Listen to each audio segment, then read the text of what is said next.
Hello everyone. आज मैं आप सभी के लिए एक न्यू टॉपिक लेके आई हूँ जिसका नाम है क्लाइमेट रेजिलिएंट एग्रीकल्चर, जिसको हम शॉर्ट में CRA भी कहते हैं। ये बहुत इंटरेस्टिंग टॉपिक है और इम्पॉर्टेंट भी है। कुछ साल पहले ये चर्चे में था, ठीक है, क्योंकि ये न्यू कंसेप्ट है जो कि गवर्नमेंट ऑफ इंडिया के द्वारा लाया गया है। ठीक है, तो सबसे पहले हम समझेंगे CRA होता क्या है, इसको और किन किन नामों से जानते हैं, इसका क्या यूज़ है और क्यों ये लाया गया, ये सारी चीज़ हम डिस्कस करेंगे।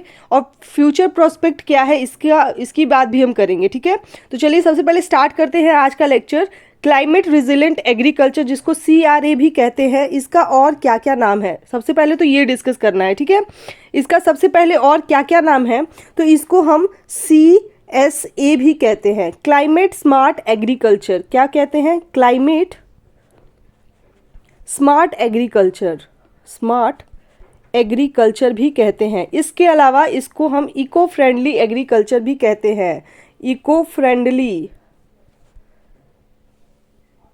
एग्रीकल्चर भी कहते हैं। अब ये नाम से आप समझ पा रहे होंगे कि ये क्लाइमेट स्मार्ट एग्रीकल्चर है, मतलब कि हमें इस तरीके से खेती करना है कि हमारा इल्ड जो है वो इंक्रीज हो जाए और हमारा फर्टिलाइज़र या फिर जो भी इनपुट्स हम प्लांट को देते हैं वो भी हमारा कम से कम यूज़ हो। ठीक है, तो farming practice to get more yield, हमारा एम क्या होता है, CRA क्यों लाया गया? इल्ड को बढ़ाने के लिए। ठीक है, और ये हमारा इको फ्रेंडली एग्रीकल्चर भी है, मतलब कि इससे इन्वायरमेंट पे कोई भी हार्म नहीं पहुंचेगा। ठीक है, तो इसलिए ये कंसेप्ट जो है ये बहुत अच्छा एंड इम्पॉर्टेंट कंसेप्ट रहा और इसका इफेक्ट भी बहुत अच्छा देखने को मिला। ठीक है, तो चलिए स्टार्ट करते हैं।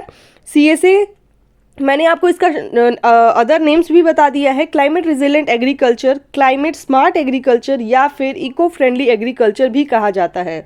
ठीक है, तो सबसे पहले climate resilient agriculture practices can help reduce hunger and poverty in the face of climate change. आप जानते होंगे कि क्लाइमेट चेंज को कोई भी कंट्रोल नहीं किया जा सकता, इसको अनकंट्रोलेबल इफेक्ट होता है। क्लाइमेट हर जगह पे अलग अलग होता है। ठीक है, तो हमें क्या करना है, क्लाइमेट के अनुकूल खेती करना है, मतलब कि क्लाइमेट पे आप तो कंट्रोल कर नहीं सकते, तो आपको क्लाइमेट के अकॉर्डिंग क्रॉप को चूज करना है, उसके अकॉर्डिंग क्रॉप को ग्रो करना है। ठीक है, तो क्लाइमेट रेजिलिएंट एग्रीकल्चर प्रैक्टिसेस में क्या करते हैं, इससे हमें हेल्प मिलता है हंगर को रिड्यूस करने के लिए और पॉवर्टी को भी कम करने के लिए। क्योंकि मान लीजिए राजस्थान है, राजस्थान एक हमारा एरिड जोन है। ठीक है, या फिर जो ड्राईलैंड एग्रीकल्चर है, ड्राईलैंड फार्मिंग वहाँ पे होता है। ठीक है, वहाँ पे मॉइस्चर बहुत कम है, तो आप वहाँ पे राइस या पैडी क्रॉप नहीं लगा सकते। ठीक है, आपको उसके अकॉर्डिंग ही आपको वहाँ पे क्रॉप ग्रो करना पड़ेगा, क्रॉप चूज करना पड़ेगा। आपका जो ड्राउट रेजिस्टेंट क्रॉप्स है वो सब आप वहाँ पे ग्रो कर सकते हैं। ठीक है, तो ये क्लाइमेट रेजिलिएंट एग्रीकल्चर का मतलब होता है कि क्लाइमेट के अकॉर्डिंग फार्मिंग करना, एग्रीकल्चर करना। ठीक है, नेक्स्ट है ICAR, Indian council of agricultural research, Ministry of Agriculture and Farmers Welfare, Government of India launched a flagship network project, National Innovations in Climate Resilient Agriculture। ICAR ने क्या किया, ministry of agriculture farmers welfare government of India के help से उन्होंने क्या किया, launch किया एक फ्लैगशिप प्रोग्राम जिसको बोलते हैं national innovation in climate resilient agriculture, जिसको NICRA भी कहते हैं। ये 2011 में लाया था और यहीं से हमारा क्लाइमेट रेजिलिएंट एग्रीकल्चर यानी कि CRA स्टैब्लिश हुआ। ठीक है, 2011 से ही ये लॉन्च किया गया। ठीक है, गवर्नमेंट ऑफ इंडिया के द्वारा।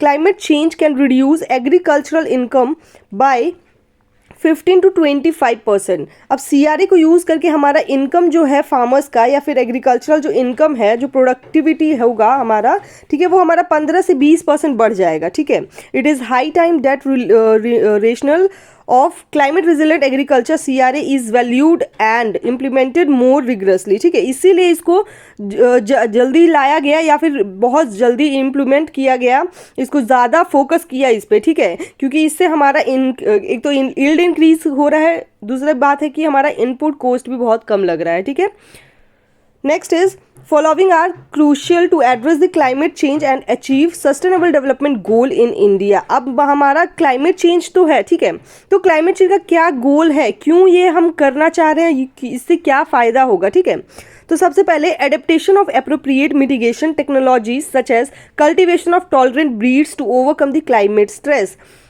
जो भी हमारा क्लाइमेट स्ट्रेस होता है, यानी कि जो हमारा रेनफॉल बहुत कम हो रहा है, तेज़ हवाएं हैं, ठीक है, ओला वगैरह गिर रहा है, ठीक है, तो उससे क्या होता है कि हमारा जो टेक्नोलॉजीज़ है या फिर जो हमारे ब्रीड्स या फिर जो हम स्पीसीज़ लाएंगे या फिर जो हमारा वेराइटीज़ लाएंगे टॉलरेट, उसका हमारा एडेप्टेशन होगा उस एरिया में, ठीक है। Next word is water and nutrient management for efficient productivity and resource utilisation, ठीक है।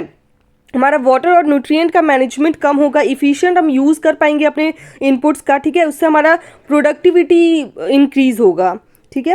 Agro advisories for timely crop monitoring, agro advisories मतलब कि हमारा एडवाइज़र भी होंगे जो कि क्रॉप को इससे मॉनिटरिंग भी हम कर पाएंगे कि हमारा क्रॉप में कहाँ पे क्या अफेक्ट हो रहा है, वो सारा चीज़ हम मॉनिटर कर पाएंगे, ठीक है। Next one is conservation agricultural practices to build soil organic carbon and to build congenial environment for plant growth manure management, ठीक है। इससे हम क्या कर पाएंगे, कंजर्वेशन एग्रीकल्चर कर पाएंगे, सॉइल ऑर्गेनिक कार्बन या फिर जो हमारा कॉन्जीनियल इन्वायरमेंट होता है प्लांट ग्रोथ के लिए, ये सारे को हम मेंटेन कर पाएंगे, इन सारे को हम क्या कर पाएंगे, बिल्ड कर पाएंगे, ठीक है। Next one is keeping this challenge in view. अब देखिए क्लाइमेट चेंज जो है वो हमारा एक चैलेंजिंग फैक्टर है, ठीक है, इसको हमें चैलेंज के तौर पे लेके और इससे हमें क्या करना है, इम्प्रूव करना है इस चीज़ को, ठीक है। Keeping this challenges in view the government of India, ministry of agriculture and farmers welfare and Indian Council of Agricultural Research has taken several proactive policies that are being implemented at the village level. तो इन challenges को ध्यान में रखते हुए ICAR या फिर हमारा government of India, ministry of agriculture farmers welfare ने क्या किया, इसके लिए बहुत सारे पॉलिसीज़ लाए, ठीक है, इम्प्लीमेंट किया बहुत सारे टेक्निक्स या फिर बहुत सारे पॉलिसीज़ वगैरह को विलेज लेवल पे, ठीक है। सबसे पहले विलेज लेवल पे ही स्टार्ट किया गया क्योंकि आप जानते हैं विलेज में ज़्यादा खेती होता है as compare to urban areas, ठीक है। तो विलेज लेवल पे ही इसको प्रमोट किया गया, इसको पॉलिसीज़ को लाया गया, ठीक है। अब हम समझते हैं कि सबसे पहले CRA होता क्या है, क्लाइमेट रेजिलेंट एग्रीकल्चर होता क्या है, पहले इसको समझते हैं, उसके बाद फिर हम सारे पॉलिसीज़ या फिर जो भी प्रैक्टिसेस हम कर सकते हैं क्लाइमेट रेजिलेंट एग्रीकल्चर में वो हम देखेंगे, ठीक है। Climate resilient agriculture is an approach that includes sustainability using existing natural resources through crop and livestock production system to achieve long term higher productivity and farm income under climate variabilities.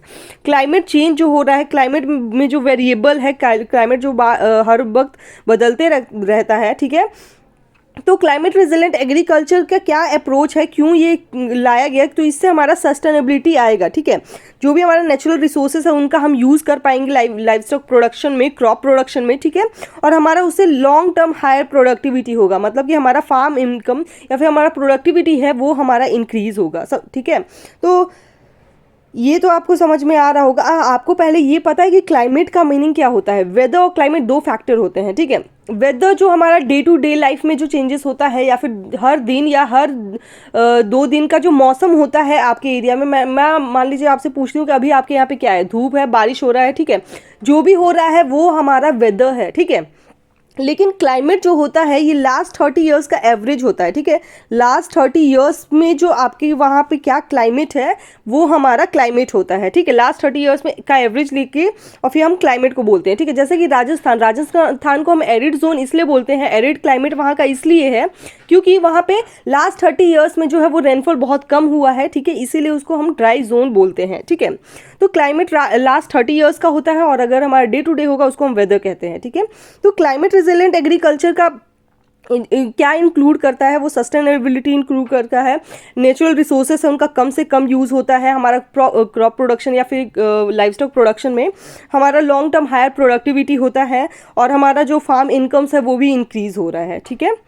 This practices reduces hunger and poverty in the face of climate change for forthcoming generations. तो आने वाले generations जो है उसमें हमारा hunger जो है वो रिड्यूस हो जाएगा, गरीबी poverty जो है वो भी हमारा इंक्रीज हो जाएगा, ठीक है।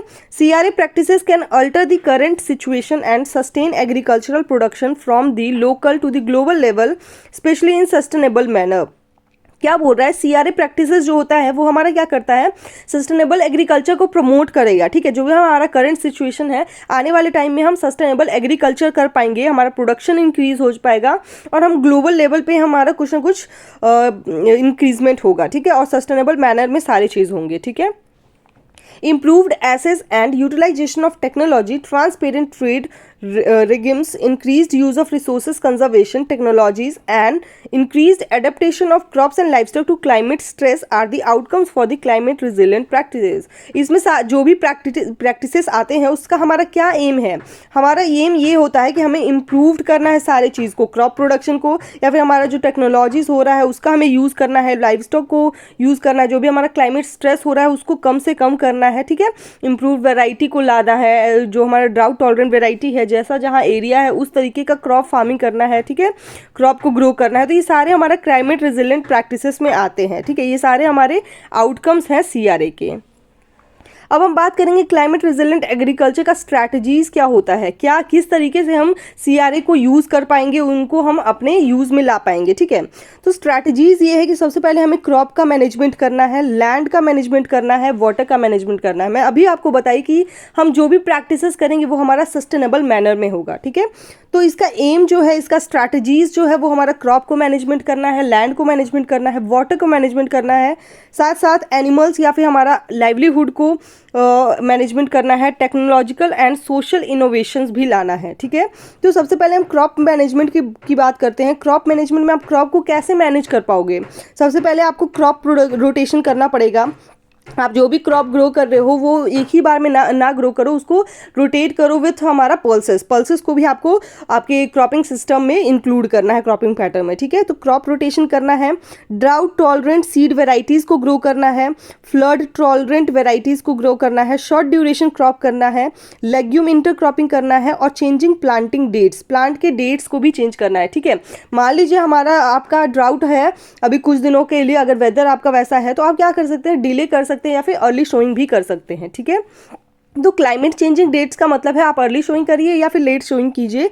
लेग्यूम्स को आपके क्रॉपिंग पैटर्न में इंक्लूड करना है, शॉर्ट ड्यूरेशन वेराइटी लगाना है, अर्ली मैच्योरिंग वेराइटी को लगाना है, फ्लड टॉलरेंट वेराइटी या ड्रॉट टॉलरेंट वेराइटी का यूज़ करना है। तो ये सारे हमारे क्रॉप मैनेजमेंट के अंडर आएंगे। Next one is land management. Land को आप कैसे मैनेज कर सकते हो? सबसे पहले आप जो भी इनऑर्गेनिक फार्मिंग कर रहे हो उसको आपको छोड़ना होगा, ठीक है। आपको ऑर्गेनिक फार्मिंग की तरफ मूव करना होगा, रीबिल्डिंग करना होगा, सेडिमेंट ट्रैपिंग करना होगा, कंजर्वेशन एग्रीकल्चर करना पड़ेगा। कंजर्वेशन एग्रीकल्चर का मतलब होता है कि आप जो भी इनऑर्गेनिक फर्टिलाइजर का यूज़ कर रहे हो वो सब को आपको छोड़ना होगा, कंजर्व वे में एग्रीकल्चर करना होगा। Next one is water management. Water कैसे मैनेज कर सकते हैं? Improving irrigation use efficiency, crop का इरिगेशन यूज इफिशिएंसी आपको अच्छा करना होगा। माइक्रो इरिगेशन टेक्नोलॉजी, आपको वाटर को वेस्ट नहीं करना, मैनेज करना, तो आप ड्रिप इरिगेशन, स्प्रिंकलर इरिगेशन की तरफ मूव कर सकते हो। सर्च इरिगेशन जो है ये भी आप कर सकते हो, इसमें हमारा 80 to 90% हमारा इसका वाटर यूज इफिशिएंसी होता है, ठीक है। और हमारा जो ड्रिप इरिगेशन होता है वो अप टू 95% तक भी होता है, ठीक है। और स्प्रिंकलर का तो कम होता है, 60 to 75 तक होता है, ठीक है। तो ये सारे मेथड्स को आप यूज़ कर सकते हो वाटर को मैनेज करने में, ठीक है। तो माइक्रो इरिगेशन टेक्नोलॉजीज यूज़ कर सकते हो, फॉर्मल इनफॉर्मल मार्केट्स को यूज़ कर सकते हो, कंजप्टिव यूज़ ऑफ वाटर यूज़ कर सकते हो, डिसैलिनाइजेशन ऑफ वाटर, वाटर का जो सॉल्ट हमारा एक्यूमुलेशन हो सकता है उसका डिसैलिनाइजेशन कर सकते हो। रेन वाटर हार्वेस्टिंग, ये तो बहुत इंपॉर्टेंट है, रेन वाटर हार्वेस्टिंग आप कर सकते हो। System of rice wheat intensification, SRI method या फिर SWI मेथड को भी आप यूज़ कर सकते हो, ठीक है। तो ये सारे मेथड्स हैं हमारे वाटर मैनेजमेंट के। Next one is livelihood management. Livelihood management में आप क्या कर सकते हो? एग्रो फॉरेस्ट्री कर सकते हो, ठीक है। क्रॉप प्रोडक्शन के साथ साथ आप फॉरेस्ट क्रॉप्स को भी ग्रो कर सकते हो। Crop live stock integrated farming, crop के साथ साथ आप लाइव स्टॉक भी कर सकते हो। इंटीग्रेटेड फार्मिंग जो होता है उसको आप कर सकते हो। क्रॉप डाइवर्सिफिकेशन, अलग अलग क्रॉप्स को लगा सकते हो। Rice fish farming, crop rice के साथ साथ आप फिश फार्मिंग भी कर सकते हो, क्योंकि राइस में स्टैग्नेंट वाटर रहता है तो इसलिए आप वहाँ पे फिश फार्मिंग भी कर सकते हो। रिक्लेमिंग कल्टिवेटेड वेस्टलैंड, जो आपका वेस्टलैंड है उसको आप कल्टिवेटेड बना सकते हो, ठीक है। रिक्लेमेशन कर सकते हो, उसका माइग्रेशन कर सकते हो, ठीक है। तो ये हमारा लाइवलीहुड के सारे एग्जाम्पल्स थे, या फिर लाइवलीहुड में हम अब क्या क्या मैनेजमेंट कर सकते हैं, ठीक है। Next one is technological and social innovation. Technology या सोशल इनोवेशन में आप क्या कर सकते हो, कम्युनिटी बेस्ड इनफॉर्मल एसोसिएशन कर सकते हो, community villages seed nursery banks वगैरह, नर्सरी बैंक वो खोल सकते हो, ठीक है। Use of कोटाना intelligence suit for planting decision, artificial intelligence technologies है उसका आप यूज़ कर सकते हो, या फिर आप प्रिसीजन फार्मिंग की तरफ भी मूव कर सकते हो, ठीक है। प्रिसीजन फार्मिंग आप सबको पता होगा, जहाँ पे हमारा एक्यूट अमाउंट ऑफ या फिर बहुत शॉर्ट अमाउंट ऑफ इनपुट्स को यूज़ करके हम फार्मिंग करते हैं, GIS GPS रिमोट सेंसिंग वगैरह का यूज़ करते हैं, ठीक है। तो आप ये सब कर सकते हो टेक्नोलॉजिकल एंड सोशल इनोवेशंस में। तो हमने डिस्कस किया क्लाइमेट रेजिलिएंट एग्रीकल्चर का स्ट्रैटेजीज क्या है, crop management, land management, water management, livelihood management, technological and social innovations. तो ये सारे प्रैक्टिसेस को आप कर सकते हो, ये आपका स्ट्रैटेजीज है, ये आपको करना चाहिए अगर आप CRA को अडॉप्ट कर रहे हो तो, ठीक है, अडेप्ट कर रहे हो तो, ठीक है। Next one is strategies and technology for climate change adaptation, ठीक है। अब हमारा क्या स्ट्रैटेजीज होता है उसको हम डिटेल में पढ़ते हैं, ठीक है। टॉलरेंट क्रॉप्स, आप टॉलरेंट क्रॉप्स ला सकते हो। मान लीजिए आपके यहाँ पे बहुत ज़्यादा सूखा पड़ रहा है, वहाँ का क्लाइमेट जो है वो हमारा ड्राई है, ठीक है। तो आप क्या कर सकते हो, वहाँ पे आप टॉलरेंट क्रॉप्स को ला सकते हो। पैटर्न ऑफ ड्राउट में need various sets of adaptive forms, drought का पैटर्न है तो हमें बहुत सारे एडेप्टिव फॉर्म्स को यूज़ करना होता है, हमारा नीड हो जाता है कि हम कुछ एडेप्टिव वे को यूज़ करें, ठीक है। To reach deficient downpour condition, early maturity and drought tolerant cultivars of green gram, जैसे कि BM 2002-1, chickpea and pigeon pea जिसका है BDN 708 way about on selected farmers field in Aurangabad district of Maharashtra. Rainfall जो होता है आपका 645 मिलीमीटर होता है, ठीक है। तो यहाँ पे क्या बोल रहा है कि यहाँ पे ड्राउट टॉलरेंट कल्टीवार्स जैसे कि BM 2002-1 हो गया, ठीक है, या फिर BDN 708 हो गया जो कि पिजन पी की वेराइटी है। तो ये सारे ड्राउट टॉलरेंट वेराइटीज़ को आप यूज़ कर सकते हो और ये सक्सेसफुल यूज़ किया भी गया है औरंगाबाद में, ठीक है, जहाँ का रेनफॉल 645 मिलीमीटर होता है, और महाराष्ट्र में भी किया गया है, ठीक है। तो आप देख सकते हैं कि टॉलरेंट वेराइटीज़ यानी टॉलरेंट क्रॉप्स को ग्रो किया जा रहा है ड्राउट टॉलरेंट एरियाज़ में, ठीक है। औरंगाबाद और महाराष्ट्र में इसको सक्सेसफुल यूज भी किया गया है। Next one is feed management. आपको फीड मैनेजमेंट करना है, मतलब कि betterment of feeding system as an adaptation measure indirectly improve the efficiency of life stock production. अगर आपको लाइफ स्टॉक प्रोडक्शन करना है तो आपको उनका फीडिंग का जो ये है वो भी आपको अडेप्ट करना पड़ेगा, ठीक है। आप क्रॉप्स लगा सकते हो, उनका फॉडर क्रॉप्स लगा सकते हो, ठीक है। तो वो सब आपको इफिशियंसी बढ़ाने के लिए लाइफ स्टॉक प्रोडक्शन का करना होगा। Some feeding methods include altering feeding time और frequency and modification of diet composition, ठीक है। अगर आपका वहाँ पे नहीं फॉडर क्रॉप्स नहीं ग्रो हो रहा है या फिर कम ग्रो हो रहा है तो आप उनके डाइट का कॉम्पोजिशन भी चेंज कर सकते हो, ठीक है, या फिर उनका जो फीडिंग का मेथड है वो भी आप चेंज कर सकते हो, including agroforestry species in the animal diet. अब एग्रोफॉरेस्ट्री जैसे कि आप फॉडर क्रॉप्स नहीं ग्रो हो रहा है तो आप एग्रोफॉरेस्ट्री यानी फिर कि फॉरेस्ट का जो लीव्स वगैरह हो सकता है वो भी आप एनिमल्स को फीड करवा सकते हो, ठीक है। तो आप एग्रोफॉरेस्ट्री की तरफ मूव कर सकते हो, एनिमल के डाइट में वो शामिल कर सकते हो। And training producers in production and conservation feed for various agroecological zones। और आप क्या कर सकते हो, कंजर्वेशन फीड भी कर सकते हो एग्रो इकोलॉजिकल जोन्स, जैसा वहाँ पे एग्रो इकोलॉजिकल जोन है उसके अकॉर्डिंग आप उनका फीड या फिर डाइट में चेंज कर सकते हो, ठीक है। तो आपको ये फीड मैनेजमेंट भी कर सकते हो। Next is agro advisory. अब एग्रो एडवाइजरी का क्या मतलब है, response farming is an integrated approach, it could be called farming with advisory is taken from the technocrats depending on local weather information, ठीक है। आपको क्या करना है, एग्रीकल्चर का एडवाइस लेना है, ठीक है। एग्रीकल्चर से रिलेटेड एडवाइस लेना, जैसे कि आपका जो वेदर फोरकास्टिंग होता है ना वो सब का वो भी आपका एक तरीके से एडवाइस है जो कि फार्मर्स या प्लानर्स को दिया जाता है, ठीक है। तो आप एडवाइस ले सकते हो, आपका जो भी वेदर है वेदर के रिलेटेड आप इन्फॉर्मेशन ले सकते हो, ठीक है। उसके अकॉर्डिंग आप फिर एग्रीकल्चर करोगे तो वो उससे आपका ज़्यादा फ़ायदा होगा, ठीक है। The success of response farming, decreased danger and enhanced productivity has already been taken in Tamil Nadu and many other states। तो तमिलनाडु और बहुत सारे स्टेट्स में इनको फॉलो भी किया जा रहा है, ठीक है। वहाँ पे क्या किया जा रहा है कि डेंजर से बचने के लिए वो लोग क्या करते हैं, वेदर फोरकास्टिंग करते हैं, वेदर फोरकास्टिंग को चेक करते हैं और उससे क्या होता है उनका प्रोडक्टिविटी होता है वो बहुत ज़्यादा इन्हेंस हो जाता है, ठीक है। तो डेंजर से बचने के लिए अपने प्रोडक्टिविटी को इंक्रीज करने के लिए आप एग्रो एडवाइजरी की हेल्प भी ले सकते हो और तमिलनाडु में इसको यूज़ भी किया जा रहा है और बहुत सारे अदर स्टेट्स भी हैं। Next one is water management. मैंने आपको पहले भी डिस्कस कर दिया। वाटर मैनेजमेंट का क्या मतलब है कि आपको माइक्रो इरिगेशन की तरफ मूव करना है, वाटर हार्वेस्टिंग करना है, ठीक है। फिर आपको ग्रीन हाउस वगैरह करना है, ठीक है। तो जैसे कि water smart technologies like a furrow irrigated raised bed, micro irrigation, rain water harvesting structure, crop cover method, green house, laser land leveling, reuse waste water, deficient irrigation, drainage management can support farmers to decrease the effect of variation of climate। अगर आपको climate की वजह से आपका weather water जो है वो water के मतलब कि रेनफॉल के पैटर्न में वेरिएशन देखने को मिल रहा है, तो आप क्या कर सकते हो, वाटर मैनेजमेंट कर सकते हो, जैसे कि माइक्रो इरिगेशन या फिर फरो मेथड, सर्च मेथड मैंने आपको बताया, इसका भी इफिशिएंसी बहुत अच्छा होता है, ठीक है। कवर क्रॉप का यूज़ कर सकते हो, ग्रीन हाउस कर सकते हो, वेस्ट वाटर जो है उसको आप रीयूज कर सकते हो, ठीक है। तो ये सारे ड्रेनेज मैनेजमेंट, ये सारे मेथड्स आप वाटर मैनेजमेंट के इन केस में कर सकते हो। Next one is soil organic carbon. Different farm management practices can increase soil carbon stock and stimulate soil functional stability. अब आप देख रहे होगे तो डिफरेंट फार्मिंग जो होता है उसके वहाँ पे हमारा अलग अलग सॉइल कार्बन रहता है, ऑर्गेनिक मैटर रहता है, तो उसके लिए भी आप ये सॉइल ऑर्गेनिक कार्बन के अकॉर्डिंग भी आप कल्टिवेशन कर सकते हो। Conservation agriculture technology, reduce tillage, crop rotation, cover crop, soil conservation practices जैसे कि contour farming and nutrient recharge strategies can refill soil organic matter by giving a protective soil cover. आप जैसे कि कंजर्वेशन एग्रीकल्चर कर सकते हो, reduce tillage या crop rotation कर सकते हो, कवर क्रॉप का लगा सकते हो, ठीक है। तो ये सारे हमारे सॉइल कंजर्वेशन प्रैक्टिसेस है जो कि आप कर सकते हो। इससे क्या होगा, आपका ऑर्गेनिक मैटर जो है वो हमारे जो सॉइल में है वो इंक्रीज होगा, और जिससे आप क्या कर सकते हो, एक अच्छी एग्रीकल्चर, सस्टेनेबल एग्रीकल्चर कर सकते हो, ठीक है। Next one is national programme for climate change adaptation. अब क्लाइमेट चेंज के लिए आपको वहाँ पे एडेप्टेशन करने के लिए बहुत सारे प्रोग्राम आए हैं नेशनल लेवल पे, उनको हम डिस्कस करेंगे। The convergence of various policies, programmes and sectoral plans has been undertaken by the government of India to ensure synergy and effective utilization of existing resources।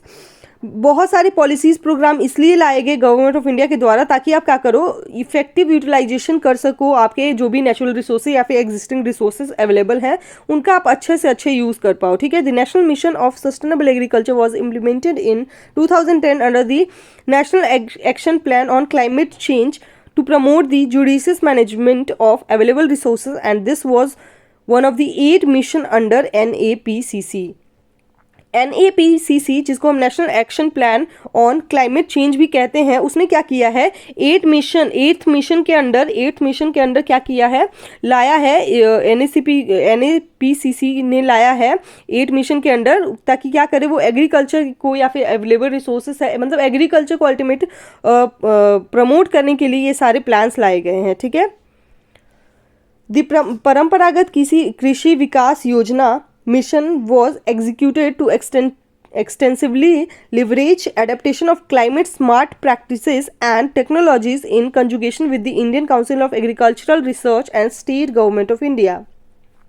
परंपरागत कृषि विकास योजना कृषि का विकास करने के लिए लाया गया है, ठीक है। ये क्लाइमेट स्मार्ट प्रैक्टिसेस को यूज़ करने के लिए लाया गया है ICAR के द्वारा मिलके, ठीक है, स्टेट गवर्नमेंट ऑफ इंडिया के द्वारा, ठीक है। द परंपरागत मंत्री कृषि सिंचाई योजना वॉज लॉन्च इन 2015। प्रधानमंत्री कृषि सिंचाई योजना आपको पता है 2015 में इस्टेब्लिश हुआ था, ठीक है, to address the issue of water resources and provide a permanent solution that envisages per drop more crop by promoting micro drip irrigation for the conservation of maximum water। प्रधानमंत्री कृषि सिंचाई योजना में क्या हुआ था, ये जो भी हमारा वाटर मैनेजमेंट का प्रैक्टिसेस था, जैसे कि आपका पर ड्रॉप मोर क्रॉप, इसका एम था, ठीक है। ये प्रमोट कर रहा था माइक्रो इरिगेशन का या फिर conservation, maximum water use of conservation करना है वाटर मैनेजमेंट का, तो इसका मेन एम था जो कि 2015 में लाया गया था। Next one is to protect the soil health. Government of India launch the soil health card. Soil health को प्रोटेक्ट करने के लिए सॉइल हेल्थ कार्ड लाया था गवर्नमेंट ऑफ इंडिया ने। This scheme was the main objective of analyzing cluster soil samples and advocating farmers regarding their land fertility status। इससे क्या होता था, वो लोग अपने फार्मर्स जो है वो अपने सॉइल का हेल्थ जान सकते हैं, उनमें क्या न्यूट्रिएंट्स प्रेजेंट है, क्या हमारा डिफिसिट है, वो सारा एनालिसिस कर सकते हैं सॉइल हेल्थ कार्ड स्कीम के हेल्प से, ठीक है। Additionally neem coated urea was also introduce to minimise the excess addition of urea fertiliser thereby protecting soil health and supplying plant nitrogen. उसके बाद हमारा नीम कोटेड यूरिया भी आया है। आप मुझे बताइए कि अभी कौन सा यूरिया चल रहा है, ठीक है। नीम कोटेड यूरिया से भी ज़्यादा बेनिफिटेड और कौन सा यूरिया है, ठीक है। नीम कोटेड यूरिया जो है वो हमारा इंट्रोड्यूस किया, मिनिमाइज किया excess addition of urea fertiliser. Neem coated से क्या हो रहा था कि हमारा जो यूरिया का वोलेटिलाइजेशन, मतलब कि उसका लॉस जो जल्दी होता है, उससे क्या होगा, वो धीरे धीरे उसका लॉस होगा, तो उससे हमारा प्लांट को ज़्यादा से ज़्यादा फर्टिलाइजर मिल पाएगा, ठीक है। तो नीम कोटेड यूरिया का भी यूज़ किया गया ताकि हम नाइट्रोजन को और ज़्यादा अच्छे वे में सप्लाई करवा पाएँ, ठीक है। तो सॉइल हेल्थ कार्ड स्कीम कब आया था ये मुझे आप बताइए, इसका स्टैब्लिशमेंट कब हुआ था ये भी मुझे आप कमेंट में बताइए, ठीक है। तो सॉइल हेल्थ कार्ड स्कीम जो है वो हमारा सॉइल के हेल्थ के को चेक करने के लिए या फिर फर्टिलिटी स्टेटस को चेक करने के लिए लाया गया नीम कोटेड यूरिया। और अभी जो चल रहा है वो हमारा सल्फर कोटेड यूरिया है। सल्फर कोटेड यूरिया चल रहा है, वो इस नीम कोटेड यूरिया से भी अच्छा है, ठीक है। तो ये सारे हमारे स्कीम्स हैं जो कि हमारा लाया गया एग्रीकल्चर में, क्लाइमेट रेजिलेंट एग्रीकल्चर या फिर क्लाइमेट स्मार्ट एग्रीकल्चर के लिए, ठीक है। तो ये सारे स्कीम्स हैं जो हमारे लाए गए। Andhra Pradesh, Himachal Pradesh, Sikkim it etcetera have already initiated several program to adopt and promote organic farming practices on a wider scale. Recently government of India announce Sikkim as a organic state. आपको पता होगा कि रिसेंटली में ही सिक्किम को ऑर्गेनिक स्टेट घोषित कर दिया गया गवर्नमेंट ऑफ इंडिया के द्वारा, ठीक है। और आंध्र प्रदेश, हिमाचल प्रदेश ये सारे भी हमारे ऑर्गेनिक फार्मिंग की तरफ मूव कर रहे हैं, ऑर्गेनिक फार्मिंग कर रहे हैं, ठीक है। आप मुझे बताइए कि कौन सा यूटी है वो सबसे पहले ऑर्गेनिक हुआ, ठीक है। First UT which become the organic state या ऑर्गेनिक स्टेट बना, ठीक है। तो ये मुझे आप कमेंट करके बताइए। और सिक्किम जो है वो हमारा पहला स्टेट है जो ऑर्गेनिक स्टेट बन गया है, ठीक है। Next one is way forward, मतलब कि हमारा फ्यूचर प्रोस्पेक्ट क्या है और हम इसमें क्या कर सकते हैं। फ्यूचर प्रोस्पेक्ट क्या है हमारा, या फिर हम वे फॉरवर्ड और क्या क्या कर सकते हैं। Reduction of greenhouse gas emission from all agriculture and non agriculture sources has to be prioritised, ठीक है। हमें क्या करना है, ग्रीन हाउस गैसेज का इमिशन है उसको कम करना है, जिससे हमारा ग्लोबल वार्मिंग कम होगा और फिर आपका जो क्लाइमेट है वो आपका इतना वेरी नहीं करेगा, ठीक है। The introduction of neem coated urea is one such policy intervention. तो neem coated urea, sulphur coated urea ये सारे को भी प्रमोट किया जा रहा है, ये पॉलिसीज़ लाया जा रहा है ताकि हमारा क्या हो, फर्टिलाइजर कम से कम लॉस हो फर्टिलाइजर का और आप फर्टिलाइजर के डोज को भी कम यूज़ कर पाएँ, ठीक है। Next one is structured training it is essential to build confidence in stakeholders and sensitise them to understand the climate change events, ठीक है। तो आपको क्या करना है, ट्रेनिंग वगैरह लाना है, ठीक है, आपका स्टेक होल्डर्स के लिए या फिर जो आप फार्मर्स वगैरह के लिए, ताकि वो लोग समझ पाए कि क्लाइमेट चेंज जो हो रहा है वो क्यों हो रहा है और क्या हम कर सकते हैं क्लाइमेट चेंज के लिए, ठीक है। तो आपको ट्रेनिंग वगैरह भी देना है, मतलब कि आपको अवेयरनेस या इन्फॉर्मेशन प्रोवाइड करवानी है, ठीक है। Fine tuning the gap between current management practices and essential agro advisories, ठीक है। आपको क्या करना है कि जो गैप है हमारा मैनेजमेंट प्रैक्टिसेस में या फिर जो अब हम जैसे हम खेती कर रहे हैं और कैसे हमें करना चाहिए, एग्रो एडवाइजरीज वगैरह की हेल्प भी लेनी चाहिए, तो उनके बीच का जो गैप है वो आपको कम करना है, ठीक है। अल्टीमेटली ये कहना चाह रहा है कि आपको इन्फॉर्मेशन देना है फार्मर्स को, ताकि वो लोग वेदर फोरकास्ट वगैरह को या फिर एग्री से रिलेटेड कोई भी हेल्प चाहिए वो आपको यूज़ करे, उनको समझे, उनको जाने, उसके बाद फिर आपको स्मार्ट एग्रीकल्चर की तरफ मूव करना है, ठीक है। Next one is implementing CRA across the country is the need of the hour, ठीक है। हमें क्या करना है कि क्लाइमेट रेजिलेंट एग्रीकल्चर को पूरे वर्ल्ड में अक्रॉस द कंट्री यूज़ करना है, सारे जगह पे इसको इम्प्लीमेंट करना है, ठीक है। Flagship farmer oriented programme are needed to improve skills in agricultural and allied sectors. आपको क्या करना है कि फार्मर ओरिएंटेड प्रोग्राम लाना है एग्रीकल्चर प्लस एलाइड सेक्टर दोनों में, ताकि वहाँ पे जो भी स्किल्स यूज़ हो रहा है उनको इम्प्रूव किया जा सके, ठीक है। Next one is collaboration between farmers, research institutions, funding agencies, governments and non-governments organization and private sectors combine strength to promote CRA। आपको क्या करना है, फार्मर्स और जो भी रिसर्च इंस्टीट्यूट्स है या फिर गवर्नमेंट जो पॉलिसीज ला रही है उनमें क्या करना है, आपको कोलैबोरेट करना है, यानी कि मिल के काम करना है, ठीक है। गवर्नमेंट ऑर्गेनाइजेशन और नॉन गवर्नमेंट ऑर्गेनाइजेशन दोनों, मतलब सब मिल के क्या करना है आपको, क्या करना है, CRA को प्रमोट करना है, क्लाइमेट रेजिलेंट एग्रीकल्चर को प्रमोट करना है, इसको यूज़ करना है तो सारे लोग मिल के करेंगे तो इसका इफेक्ट जो होगा वो हमारा हाई होगा, ठीक है। तो इसलिए बोल रहा है कि आपको कोलैबोरेशन करना है गवर्नमेंट और नॉन गवर्नमेंट या फिर जो भी इंस्टीट्यूशन है, गवर्नमेंट ऑफ इंडिया है, जो भी पॉलिसीज है उन सबको यूज़ करके उन सबको मिल के आपको CRA को प्रमोट करना है, ठीक है। तो ये सारे स्ट्रैटेजीज थे हमारे, या फिर आप फ्यूचर प्रोस्पेक्ट थे जो हम आगे और कर सकते हैं, ठीक है। तो आज हमने डिस्कस किया है क्लाइमेट रिजिलेंट एग्रीकल्चर। कमेंट करके बताइए आपको ये टॉपिक कैसा लगा, ठीक है। तो मिलेंगे अगली वीडियो में अगले लेक्चर्स के साथ। आज के लिए इतना ही। Thank you, thanks for watching.